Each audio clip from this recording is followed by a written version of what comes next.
In this video, we will be discussing Bacteriophage lambda. What is Bacteriophage lambda?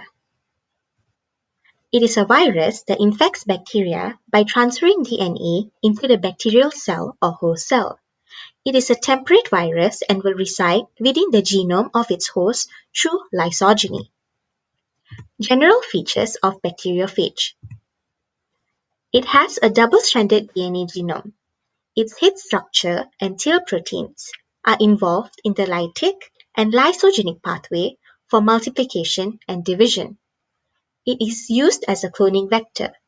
It can accommodate DNA fragments up to 18 kilobase pairs long. Cosmic or YAC vectors are used for larger fragments. What is a vector? A vector is any vehicle, often a virus or a plasmid, that is used to carry a desired DNA sequence into a host cell as a part of a molecular cloning procedure. There are several factors that affect how we choose a vector. The factors are size of DNA fragment to be inserted, restriction enzyme to be used, necessity for expression of cloned segment, and methods of screening to be used to select desired clones.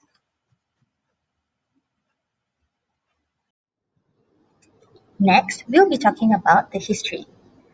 The discovery of Bacteriophage lambda. Who and how was it discovered? Bacteriophage lambda was originally discovered in 1951 by Esther Lederberg, who was an American microbiologist and a pioneer of bacterial genetics. Esther's first major achievement was her discovery of the lambda phage when completing her doctorate in 1950. She spotted it when she observed irregular patterns in a culture with different colonies of bacteria E. coli K12, including a strain that has been irradiated with ultraviolet light called W518. What she noticed was that some of the colonies appeared to be missing some segments. Further investigation revealed that this was due to the latent virus in E. coli K12, which had become active in the mutant W519 strain and was preventing its growth. Subsequently, Esther was able to show that the lambda phage behaves differently from other known viruses.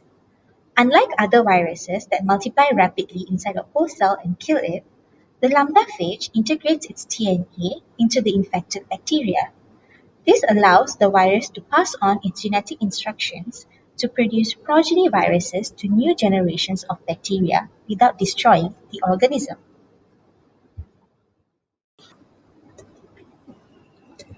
Why is bacterial lambda phage widely used?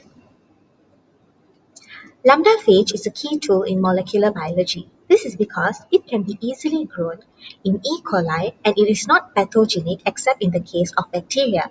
It has proven particularly helpful in understanding the transfer of genetic material between bacteria, the mechanisms involved in gene regulation, and how pieces of DNA break apart and recombine to make new genes. It also serves as a model to study other viruses with similar behavior, such as herpes virus, and it is also used as a marker of molecular weights. It is a well-categorized virus with both lytic and lysogenic alternatives to its life cycle. The phage is also an important tool for genetic engineering. We're talking about cloning vector. How is it constructed to be used as a cloning vector? Taking advantage of the limited range of genome size, it is able to accommodate inserts of wide size range, the limit being 24 kilobase pair in Charon 40. Small DNA fragments can be inserted without removing the dispensable region of the lambda genome. The structure of bacteriophage.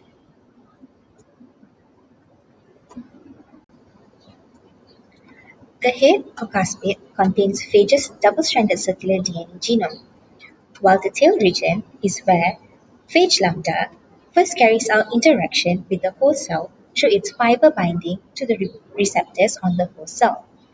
As mentioned earlier, The head structure and tail proteins are involved in the lytic and lysogenic pathway for multiplication and division. Lysogeny and lytic cycle. Lysogeny cycle. The phage particle recognizes and binds the host E. coli, causing DNA in the head of the phage to be ejected through the tail into the cytoplasm of the bacterial cell. The phage DNA may integrate into the host cell chromosome in the lysogenic pathway. The lambda DNA stays within the host genome without causing any harm to the host. Lytic cycle. Lambda DNA is replicated many times, and the gene for head, tail, and lysis proteins are expressed. This leads to the assembly of multiple new phage particles within the cell and a subsequent cell lysis, releasing the cell contents and including variants that have been assembled into the environment. Moving on to lambda vector, where we will be learning about insertional and replacement vector. Insertion vector. Small DNA fragments can be introduced without removal of non-essential fragments. Cloning of foreign DNA in these vectors exploits the insertional inactivation of the biological function which differentiates recombinants from non-recombinants. Useful for cloning small DNA fragments such as cDNA. Replacement vector. The non-essential central fragment is removed and is replaced with foreign DNA fragments in the desired size range.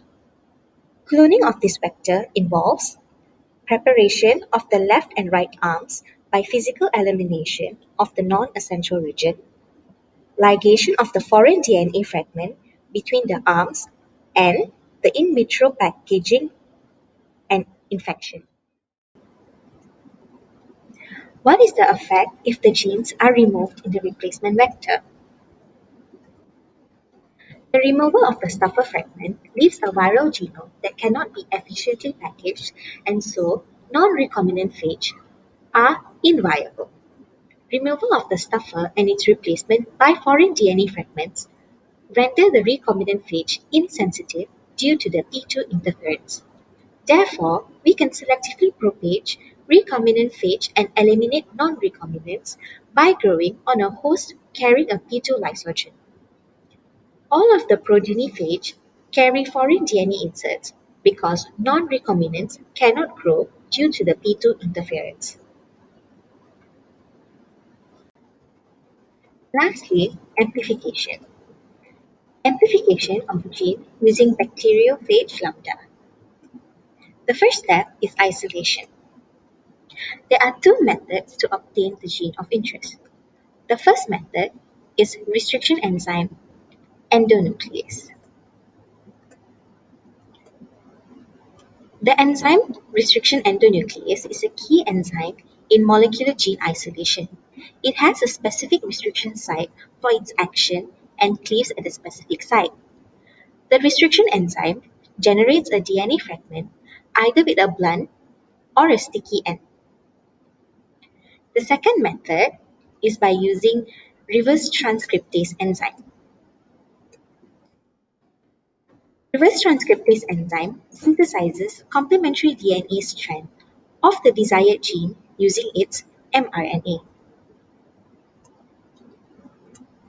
The second step is amplification by polymerase chain reaction or PCR.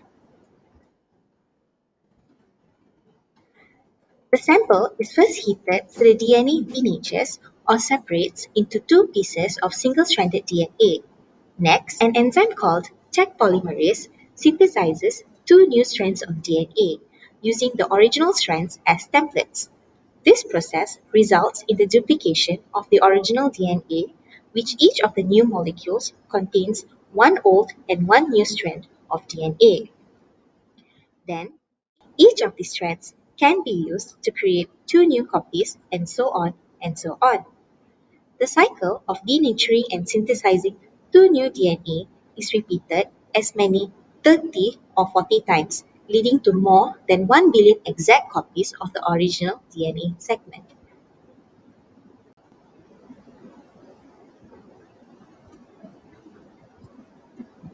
The next step is ligation and transformation. Once the gene of interest is isolated, a ligation procedure is necessary to insert the amplified fragment into a vector to produce a recombinant molecule.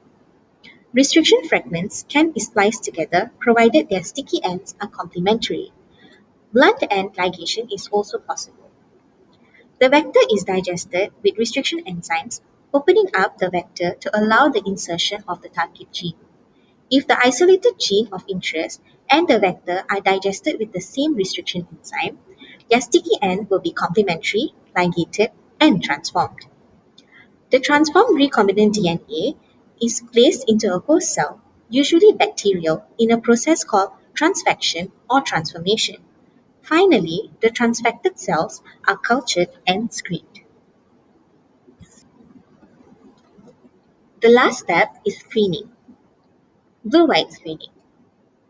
This method is based on a blue pigment that forms when beta-galactosidase catalyzes hydrolysis of the same synthetic substrate, X-cal.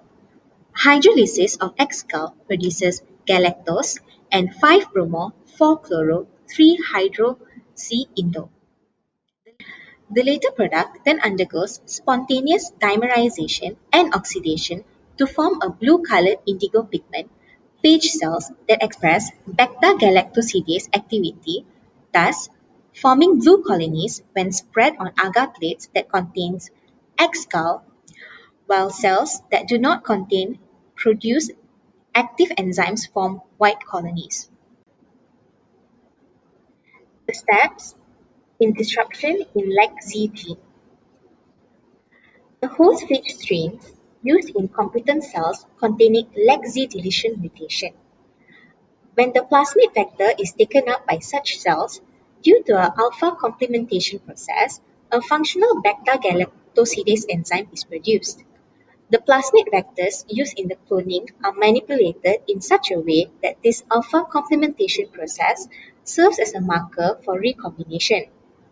When a plasmid vector containing the gene is taken up by the host cell, the alpha complementation does not occur. Therefore, a functional beta-galactosidase enzyme is not produced. If the gene is not inserted into a vector, or if it is inserted in a location other than the multiple cloning site, the LEC-Z gene in the plasmid vector complements the LEC-Z deletion mutation in the host bacteriophage, producing a functional enzyme.